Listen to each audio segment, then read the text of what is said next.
Kasi ako yung one of the lucky few na nabago ng front row yung buhay. Actually naman before lang ako, walang trabaho, I wanted some work, tapos wala naman ako makuha regular work. So I tried every job there is. So kung napasok ako, minsan I need to take 2 to 3 jobs every day. Para lang kaya lang parang minsan kapos pa din.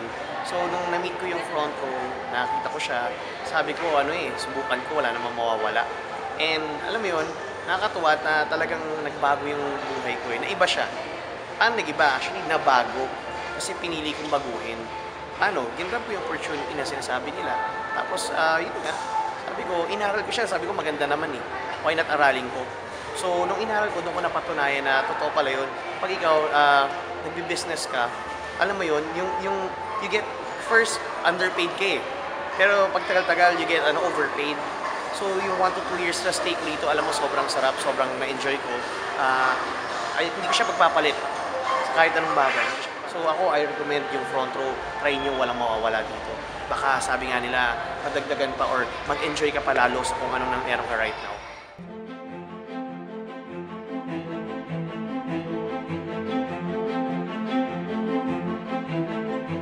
Sa naisip ko, kung makikisabay ako sa mga kadalasan na ginagawa ng mga tao, kung magiging playing safe ako, ganun lang rin yung kakalabasan ko. Diba? Kung ano yung mga ginagawa ng tao, ganun lang rin yung mangyayari. So for me, ang sabi ko siguro, eto nabasa ko to, yung pattern ng pagiging mayaman na tao. I mean yung tumatakbo yung pera kahit hindi mo tinatrabaho, kahit natutulog ka, kahit bumigimi ka, kahit nag-gym ka, kahit nagka-travel ka. So ganun yung gusto kong ma-achieve. Sabi ko, isa sa mga paraan, itong front row, I mean, nag-offer sila ng 600,000 monthly na pwede mo maging income. Napakalayo yun sa 2 years na employment ko. I mean, 700,000 lang yung 2 years na employment ko, 35K in 1 month lang yun. So dito, gawin mo yung best mo, maging masipag ka. Nasa sayo kung gaano kalaking figures yung kaya mong i-reach.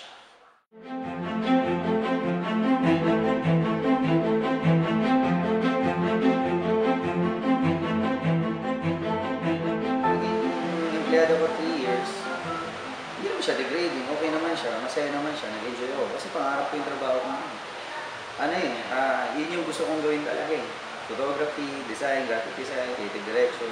Ito gusto ko talaga. Yun ang pangarap ko, yun ang inisip ko. Nung nagtatrabaho ko, tinanong sa akin ng office mate ko, ano ba yung pangarap mo? Sabi ko, itong ginagawa ko. I'm living my dream, sabi ko sa kanya.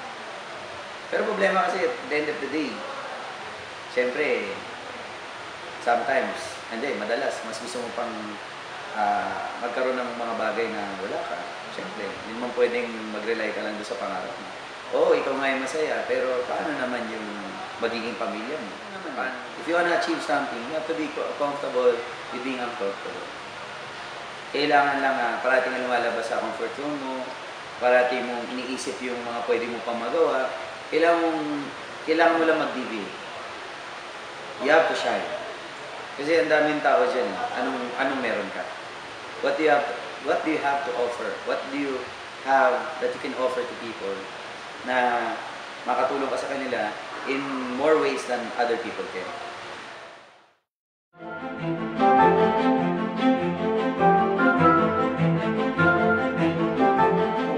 Makikipagkompetensya ako sa lahat ng engineer sa labas dito sa buong Pilipinas, medyo mahirap kasi unang-una hindi naman ako top ng board exam. Tapos pangalawa, ayoko ding mag-abroad dahil malalayo sa pamilya ko. Tsaka medyo bawal sa amin dahil anak po ako ng mga ministro sa mga kapatid.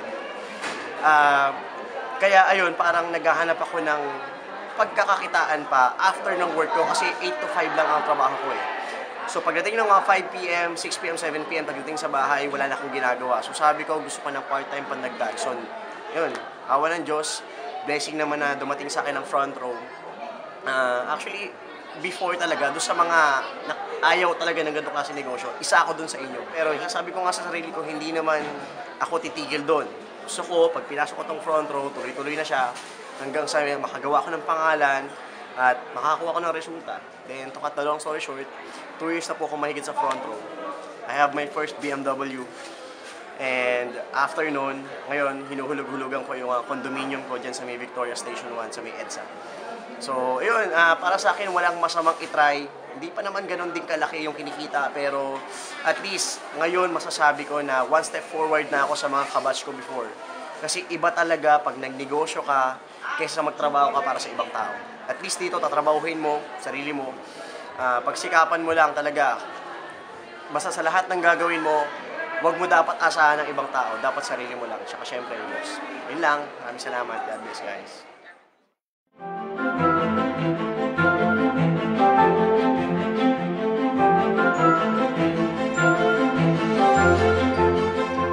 Isip ko, dati, pag matalino ka, in short, pag magaling ka sa school, angat ang buhay mo.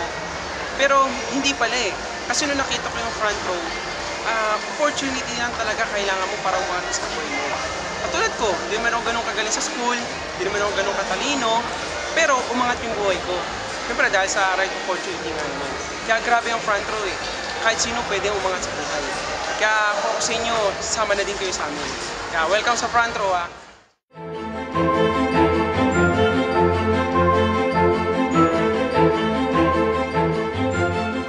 Sa buhay sa pag-asenso, hindi pala importante kung ano kayo. Ang importante ba gusto mo, basta gusto mo, posible. Siyempre, hindi ko ito magagawa ng ako lang. Yung mga nangyari sa akin ngayon, nagawa ko ito, nakasama ko yung grupo ko. Nalaman sa yung class negosyo, para ikaw umasenso ka, kailangan mo mga tulungan yung mga grupo mo para rin ikaw umasenso. Kaya doon ko nalaman ganun pala ka-importante yung magiging teamwork natin sa ganitong klase negosyo. And syempre, yung nangyari sa akin, as a student, hindi ako makapaniwala. Kaya kung ako nagawa ko, as a student, ikaw din kaya-kaya mo. Tama?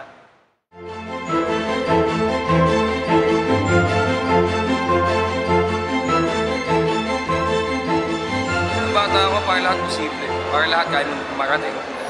Naalala ko nung umalala natin nung bata tayo, lahat kaya natin. Mas malaki pangarap, mas madaling kunin. Hindi natin iniisip lahat. Ang iniisip lang natin yung gusto natin, kaya natin kunin. For example, nung bata tayo, di ba, gusto namin milyonaryo, bilyonaryo, trilyonaryo, gazilyonaryo, kalendaryo, hindi ko alam eh. Pero isa lang alam ko, as we grow old, nawawala eh. Bakit? Simple. Kasi nalalaman natin yung true meaning of life. Kasi life, the real life is not inside the school. Ang totoong buhay after you go to school, kung makatapos ka. Kasi after nun, maraming sinasabi na kakahanap ka ng ganito, ganyan, pero ewan ko para sa akin, daig pa rin ng madiskarte yung matalino. Ako hindi ako naging matalino sa eskwelahan. Alam mo na maraming tao. Pero naging matalino ako para mag-decision sa buhay. Dati ako McDonald's boy. Dati ako nagtitinda sa karinderya namin. McDonald's boy ako for how long? And then, I discovered this kind of business. After nun, the rest as they say is history. Now I have my own businesses, I have my own cars, I have my own house, and I have a happy family. For other people, it's more than cash. If you ask me my greatest achievement, well, my mom and dad is happy now. Wala akong kahit isang bagay na papakas sa kasiyahan ng anak na makita yung mga magulang na masaya. For me, that's more than cash. And for me, that's the reason I chose to be in the front row. See you guys here.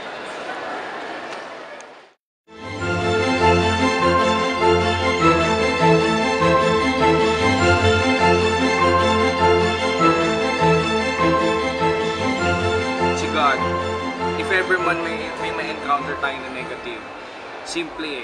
Kumbaga, hindi tayo dapat mag-down. Alala nga yung sabi, lahat ng nangyayari sa atin, it's either negative. Dapat we see the good in every situation.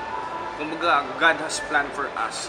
Kunwari, if ever na ngayon, wala pa sa atin, baka God has better plan na kailangan nyo makita. Kasi, bali wala ang success kung hindi ka naman nanggaling ng hirap. Parang simple, sumicheck kang 100,000. Pero ikukwento mo, sabihin mo, ikukwento mo siya 100,000. Wala, ang dali lang. Di ba ang pangit? Pero lahat ng naging successful, lahat ang napunta sa taas, nanggaling sa baba, na nahirapan mo. Nasa akin, be patient, pero syempre, lagi nga, always pray. Pero remember na, ang prayers, kung wala kang actions, wala rin. Sa akin lang, ang masashare ko, simple. Gawin nyo to, pagtsagaan nyo, gawin nyo lahat, maniwala kayo. Saka yun, huwag na huwag kayong titigil kasi pag kayo gumawa, kayo ang lahat.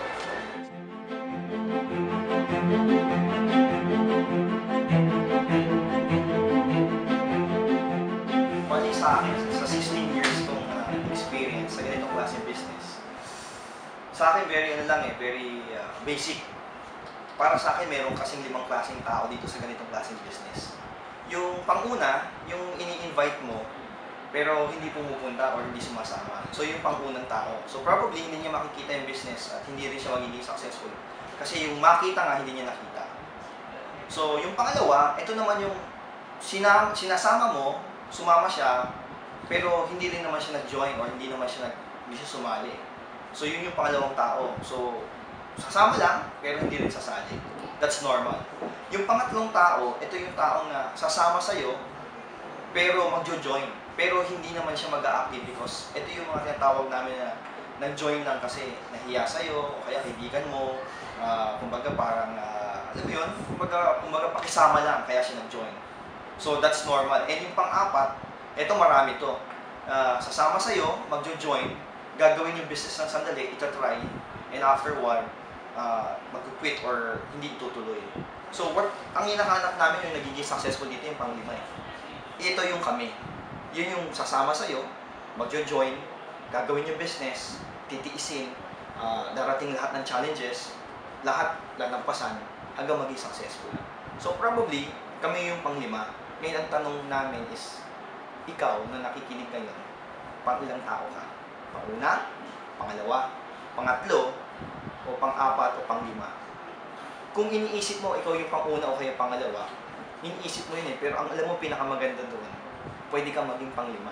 Kasi ako dati, pangalawa, pangatlo. So, pwede kang maging pang-5 kung gugustuhin mo lang.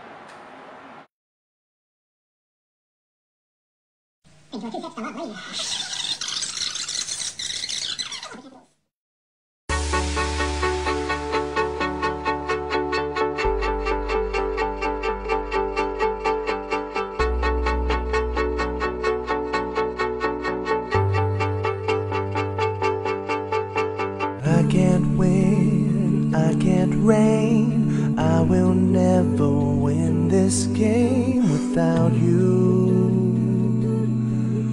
without you. I am lost, I am vain, I will never be the same without you, without you. I won't run, I won't fly, I will never make it by without you, without you. I can't rest, I can't fight, all I need is you, and without you, without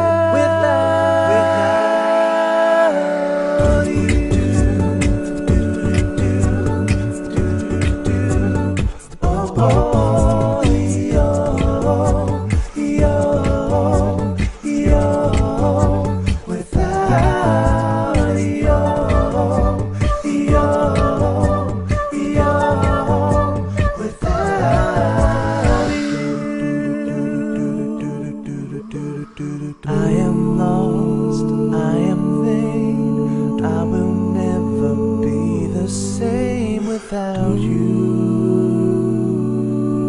without you, without you.